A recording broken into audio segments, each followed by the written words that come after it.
Hey guys, Tony with Safari Town. We got 4 of the Ben Gravy semi-pros, hot off the press.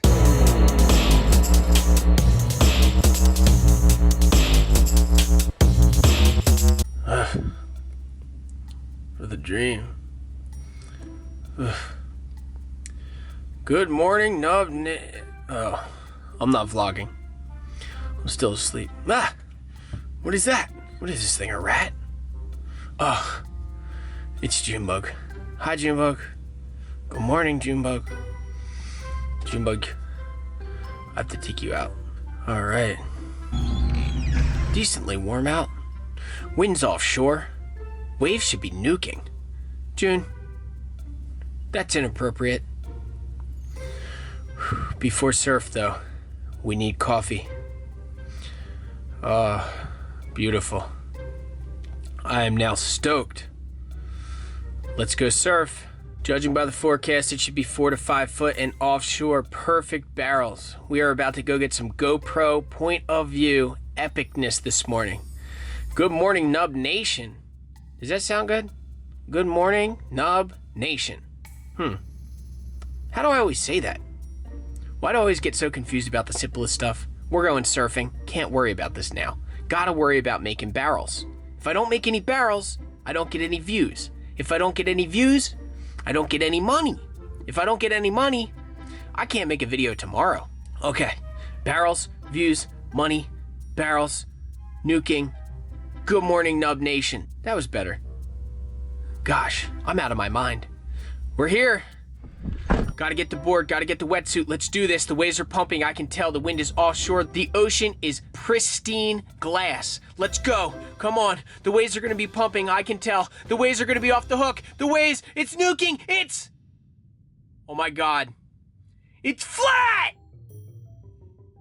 What the hell is going on? I could have sworn it was gonna be good today. Every surf forecasting site on the planet lied to me. I quit. I'm done with this sport. Can't live on the East Coast and surf. Let's go home.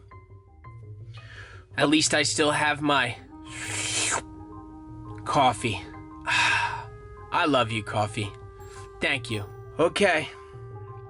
I am now calm. These are the worst waves I have ever seen. I'm just gonna have to swallow that. And when the waves get bad, we must remember back, unless we want to go insane. Let's think back to the top 10 best waves I have ever surfed. All right, NUB Nation, let's talk about my top 10 best waves ever. Now, a lot can be said about my surfing career as far as my best waves because I've been surfing for about 20 years. The first 18 of those 20 years, I did not film every session. So maybe there's some waves that got away, and these might not be the best surfed waves that I've ever had. I probably have performed better or I've gotten better waves somewhere along the line. Maybe they're on film, maybe they're not. But over the past 3 years that I've been vlogging, these were the 10 waves that stood out in my memory as some of the most epic times that I've ever had. And sometimes the session's not about one singular wave. It is about the feeling that you get while you're surfing. So let's start it off. Number 10, soft top session in Puerto Rico. I was down in Puerto Rico with the Wind and Waves crew and Chuck Patterson. You know how many waves I'm missing because of this photo shoot? This guy is my hero right now. This guy surfs everything. But the big thing is, what's up with those booties? It was pouring rain all day this day, and it was one of the smallest days we had for the surf forecast while we were there. So we checked the Doppler, and we saw that there was about a 45, maybe hour-long break in the rain midday. So I was like, Kev, let's get on it. So me and Kev went down to the beach in Rincon. He started filming when it was still raining out. So I charged out there and I started taking a couple waves, and to my surprise, even at waist high, the waves were extremely fun.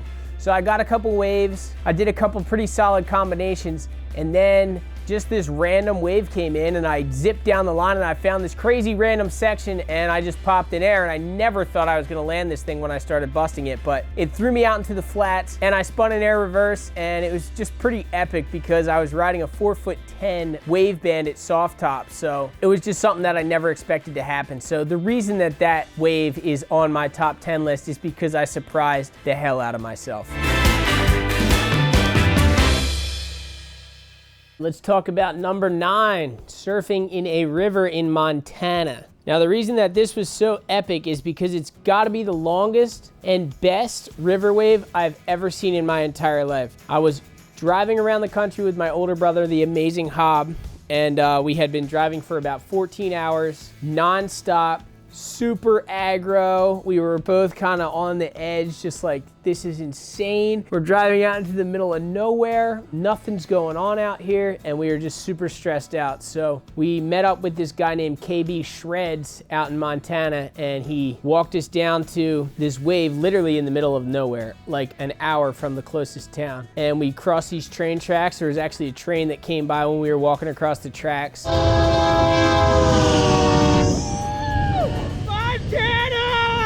And all in all, it was just a mind-bending experience because, like, in the back of your head, you don't think that there's any chance that there's gonna be a wave out there. So we roll up to the river and show up, and I'm stoked because I just know the wave is surfable. I'm trying to surf the 50 states, so if a wave is surfable, it's good. So I paddled out and I paddled into a wave and I got up, and just right off the bat I was like, wow, this thing is full of power, and this thing is actually a lot bigger than it looks from the shoreline. So we ended up surfing for like 2 solid hours, and those river waves are gnarly, they wear you out. But by the end I was riding my little 410 Wave Bandit, and I had the thing dialed, and I was just doing multiple turns on top of each other, and I was getting literally 2-minute rides with like 15 turns, throwing reverses into the mix. And this one particular wave, I just did like the longest combo of my life. I did multiple turns and I threw a reverse, and I might even throw in a second reverse. Yeah, that just stuck out in my head because, like, there's no way you can ride a wave that long and do that many maneuvers in normal life. So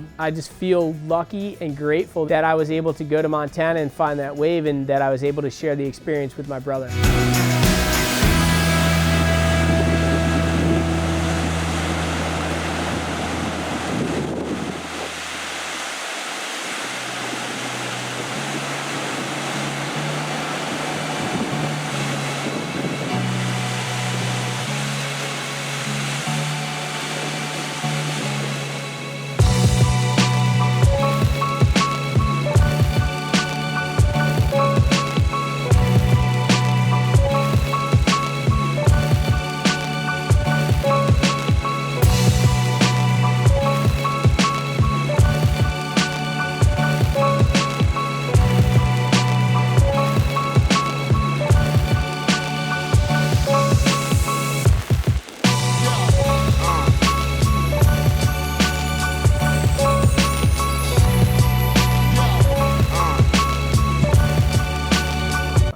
Wave number 8, the Oregon Novelty Wave. So I was out in the Pacific Northwest with JP O'Brien. JP does a lot of video work with me, and he is a master of his craft. So this is another one of those classic scenarios where it was literally rained out all day long. So we pretty much sat in the hotel the day before because the winds were like 70 miles an hour. The ocean was literally 50 foot. I think the swell was 30 feet at 28 seconds or something. And it was torrential downpouring. So we were in the middle of Oregon, it's freezing, and we find this novelty wave. A couple of the local guys told us how to find it. So thank you, Oregon surfers. That's amazing, sharing that spot with me. So we woke up like before it was even bright out, and we went down to the spot, and it was dead low tide, and everyone told us we got to go at high tide, but we went down at dead low just to check it out, see what it's going to look like. And we get down there, and there's these crazy rights grinding down the jetty in this inlet, and it's like a little bit of rain, but I felt like the rain was about to just let up. So I was like, all right, JP, I'm out there bugging out because we don't know anything about Oregon. Out there, it's big water. Everything feels big, everything feels scary when you're in Oregon. The intervals were so long that the sets would come like every 15 minutes, so I was always out of position, just missing waves left and right. Luckily, I finally got into position. This wave came, it kind of broke on my back, but once I was up, the thing started running. I set myself up.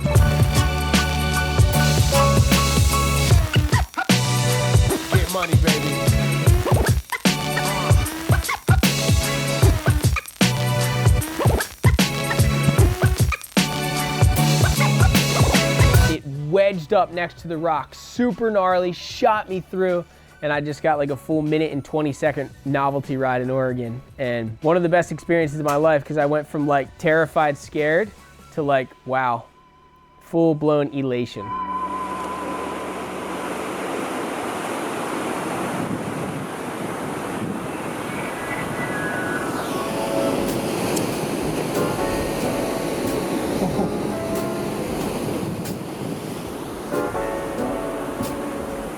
Wave number 7, the wave that put me on the map, as they say, as I've been told, the Cape May Lewis Ferry Wake. So today I'm gonna highlight my favorite wake surf that I've ever had. Was actually this past summer. I went down there with my girlfriend Jordan. I kind of knew exactly what to do because it was like my 3rd time surfing the ferry, but I had been down there the day before and I got a really good wave and I nose dove. So I blew the wave that I waited 2 hours to surf. So I went back down for redemption. I paddled out as the boat was coming in. High tension. I'm always scared when I do this trick. It's just an intense situation. All the old people watching the boats from the rocks started like getting out of their seats and seeing what was going on. The fishermen were looking at me like I was insane. I paddled out, the waves started breaking off the rock. I hopped onto it. Luckily for me, there was a guy up on the boat who was just filming me and it was absolutely hilarious. Hey, I've seen you on YouTube, dude! Yeah! Get it, bro! Get it! Get it! What? Ha ha! So that guy was a total legend and he sent me the footage and I just got literally like a 90-second ride behind a ferry boat in my home state. So what more could you really ask for beyond a novelty dream?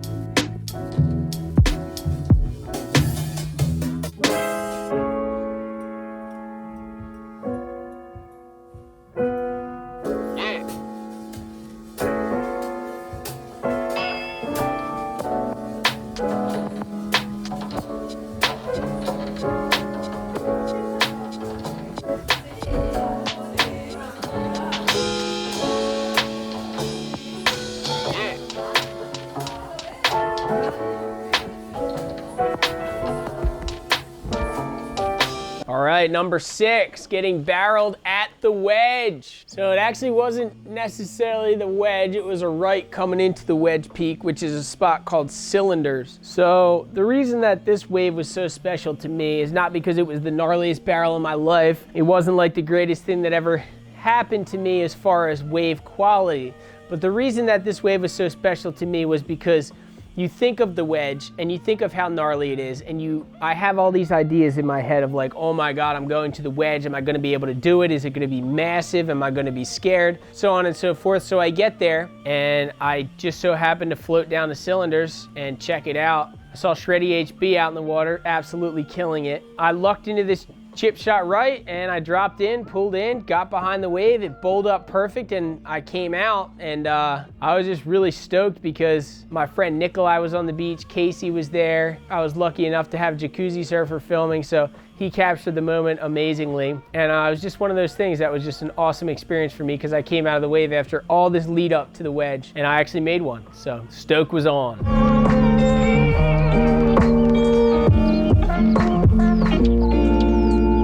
Number 5, getting barreled in Barbados. Now, the special thing about this was I went to Barbados with Brian Heritage and Nick Rakowski, and we went there thinking that I was gonna surf lefts the entire time. So I spent like a day or a day and a half surfing all lefts. And we were out in the water the one day surfing this wave, and I kind of saw on the other side of the reef that there might be some rights. So I started paddling out, checked it out. I was like, yo, what's up with this right over here? And all the guys were like, no, don't go over there. It's really dangerous. So naturally, I went over there. I took one, I made the drop and I cut out and I was like, this doesn't seem too bad. So after that, kept taking waves. I got a couple waves. Eventually it just started building as the tide came in or the swell filled in. I'm not exactly sure, but it just started building. And I started picking off a couple bombs. And then it was such a crazy experience because I was overly stoked. So I was kind of blowing it, like missing waves and stuff. But I did luck in and I did time this one wave perfectly. I took off behind the peak, got slotted, came out. Beyond stoked. For a trip that I thought I was gonna go left the entire time, I got an amazing right barrel and I was stoked off my gourd.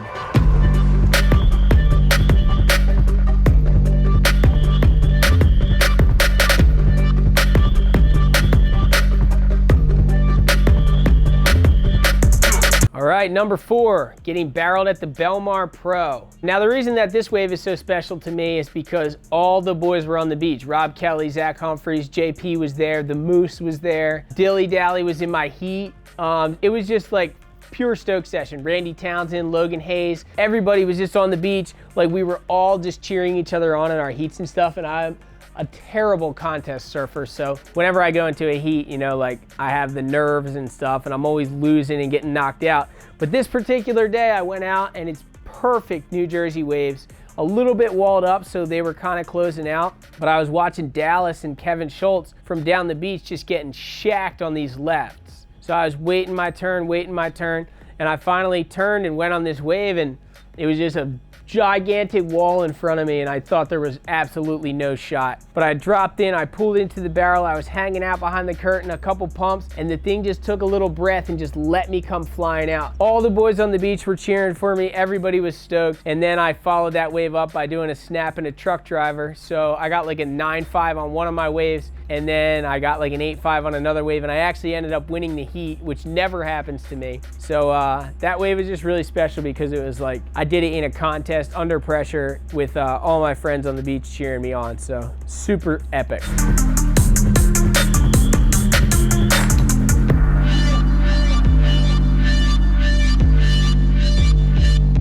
All right, number 3, surprise barrel in California. We were hanging out with Sensei Steve, we were surfing Ocean Beach, we were getting big dog bombs, and we were kind of just checking this local pier by his house every once in a while between surf sessions to see what it looked like, and it was always walled closeouts. So one night, finally talk ourselves into it. Me and Colin Dwyer went down there and decided to catch a couple waves. We paddle out, and I'm just getting donuts, closed out left, closed out right, so on and so forth. So finally I just turn around in this big set wave and I'm like, dude, I'm over it. I'm honestly just gonna charge this thing. Dropped in, got a little bit under the curtain, I was pumping, and then this thing just dumped on the inside and started just roping barrel through the inside section. Luckily enough for me, I had enough speed to get through the section. I just came flying out. Potentially one of the deepest barrels I've ever had. Just a really awesome experience because I was out in California surfing like terrifying Ocean Beach, and we ended up going to like the worst wave we could possibly go to, and I got like an amazing wave. So super epic.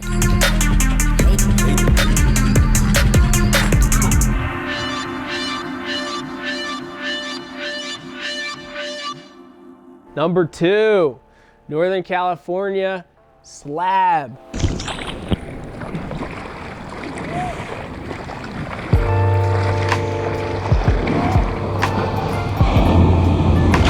So we were hanging out in Northern California doing a road trip. My buddy Austin Smith Ford hit me up. He told me his local wave was going to be really good the next day. Of course, I said, yes, I want to go. We get down there the next morning, and it's literally 15 foot, and I am bugging out. I took off on my first wave. I got pitched. Somehow I got caught under the lip, and literally the wave pinned me to the ground for like 30 seconds. Definitely the gnarliest hold under I've ever had. After working my way up and getting my confidence up out there, I started taking a couple waves. I got a couple closeouts, a couple clampers, and then I found this one that was just a total dream. I dropped in, kind of faded a little bit, and the peak came over me, and I got just the most beautiful GoPro shot you could ever imagine. Wasn't the longest barrel ever, but it was just absolutely not a drop of water out of place. And the reason that this was so special to me is because it was such a scary session. The waves were so gnarly, and I had to work up my confidence, and then I found a diamond in the rough and ended up making it out. So just an amazing session.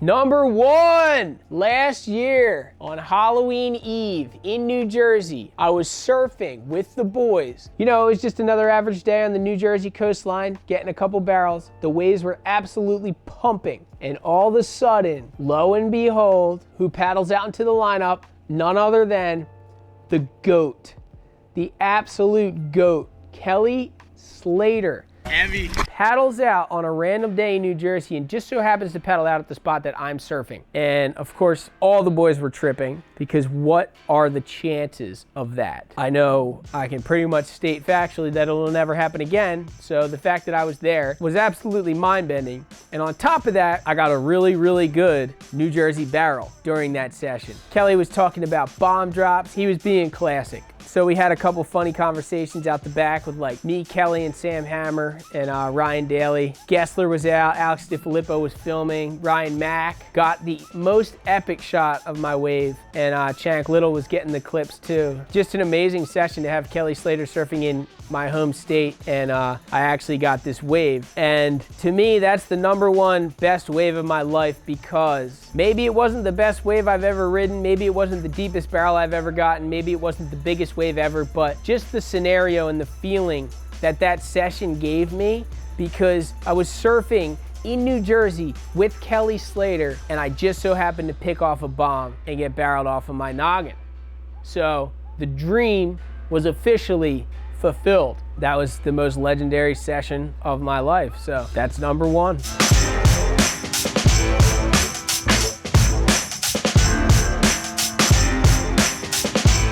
All right, Nub Nation, thank you so much for the Stoke. That is the top 10 best waves that stick out in my memory since I started vlogging. So over the past, I guess, 2.5 years. And I'm sure there's gonna be a lot more coming up, because the waves I'm surfing are only getting better, our trips are getting gnarlier, and the people that we're linking up with are getting even more epic. So I'm looking forward to the future, and I hope you guys are too. Top 10 waves for the win.